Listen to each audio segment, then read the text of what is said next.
Vamos a Brasília agora com a nossa querida Luciana Verdolim, sempre com a apuração mais precisa, diretamente da capital federal, que vai nos trazer todos os detalhes sobre o contato que será feito entre o ainda presidente americano Joe Biden com o presidente Lula para avaliar os movimentos que ambos farão em relação a como lidar com essa presepada golpista de Maduro.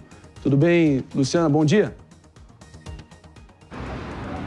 Bom dia, Marinho. Bom dia a todos no estúdio, quem está acompanhando a gente. Olha, essa conversa, né, vai ser por telefone. Essa conversa está marcada para as 13h30 da tarde aqui no Palácio do Planalto. O presidente Lula, inclusive, está esperando o assessor para assuntos internacionais da presidência, Celso Amorim, retornar aqui a Brasília para definir qual que vai ser o discurso oficial do Brasil com relação a esse problema, né, às eleições lá na Venezuela. Antes de conversar com Biden, o presidente quer conversar com Celso Amorim profundamente, detalhadamente, quer entender o que está acontecendo, porque há muitas dúvidas. O Ministério das Relações Exteriores já avisou que só vai comentar a questão quando tiver acesso ao detalhamento, aquelas atas que são publicadas, né, são geradas pelas urnas para que elas sejam contabilizadas, e isso o governo Maduro também não forneceu. Celso Amorim conversou com o presidente da Venezuela, Nicolás Maduro, teve conversa também com representantes da oposição. Ele disse que não dá ainda para chancelar, para questionar a validade, né, a transparência das eleições, mas cobrou do governo Nicolás Maduro que apresente a documentação. A oposição diz que teve 70% dos votos. O assessor também faz questão de ressaltar que a oposição não tem provas de que conseguiu toda essa votação. E aí está o grande problema. Com isso, o governo brasileiro diz que ainda está aguardando as informações, tem conversa com Biden, mas o PT, o Partido dos Trabalhadores, já se antecipou, já garantiu aí, né, expressou apoio a Nicolás Maduro pela expressiva votação lá na Venezuela e por mais um mandato que ele garantiu, quebrando aqui toda aquela questão envolvendo de que era necessário esperar. Dentro do Palácio do Planalto, eles estão dizendo que isso não tem nada a ver, que o PT é o partido e governo é governo, uma coisa não tem nada a ver com a outra, mas que a presidência da República só vai se posicionar depois de entender, depois de conversar com Celso Amorim.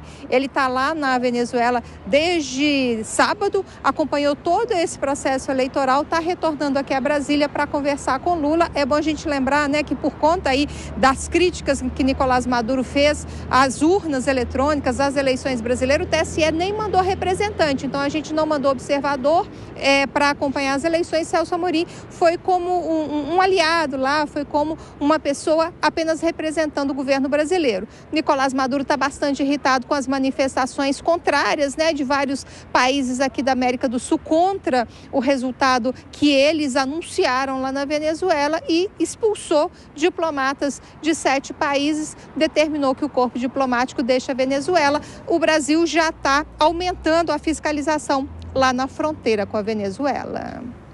Excelente, como sempre, Luciana Verdolim, obrigado demais pelas informações e já abrindo aqui para a nossa bancada discutir o impacto que isso pode ter. Fabrício, eu não pude deixar de lembrar daquela famosa frase do bulldog britânico Winston Churchill, se referindo, claro, ao avanço dos nazistas e às concessões e o apaziguamento que foi feito. Eles ali, eu vejo agora Biden e Lula, mais ou menos naquela situação de terem alimentado o crocodilo, esperando serem os últimos a serem devorados. Nesse caso, esse processo de ser devorados é a saia justa que ambos estão.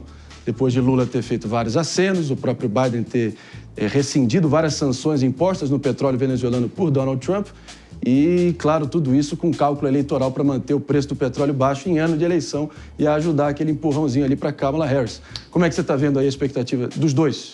A saia justa é uma coisa inevitável, né, André? É muito difícil não gerar uma saia justa, ainda mais quando, de fato, houve ali uma certa... uma relação mais tranquila, assim, envolvendo o Nicolás Maduro e alguns líderes internacionais, que hoje se veem numa situação mais difícil. Mas mesmo aqueles que sempre se colocaram contra Nicolás Maduro, já se viram também dentro de uma saia justa nos últimos anos. Eu lembro, por exemplo, do Macron, que é presidente da França desde 2017, o Maduro reeleito lá em 2018, naquela eleição que a oposição boicotou.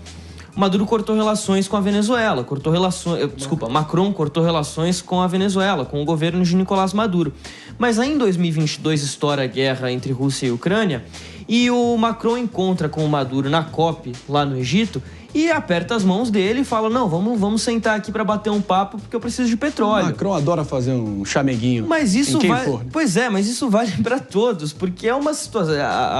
A reserva de petróleo venezuelana é muito grande, não se pode desconsiderar isso. E aí você toca numa questão que é a carteira, que é o dinheiro.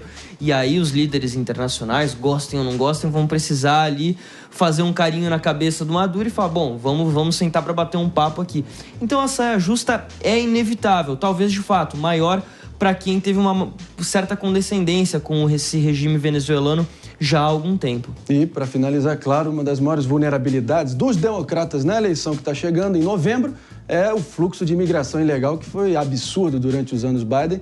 E os venezuelanos só perdem para os mexicanos hoje em dia. Explosão recente, muito recente. Tanto que hoje em dia não se fala mais nesse debate em mexicanos ou dominicanos. Fala-se nos venezuelanos. São o maior, do lado dos chineses ali, os maiores inimigos da imigração. No momento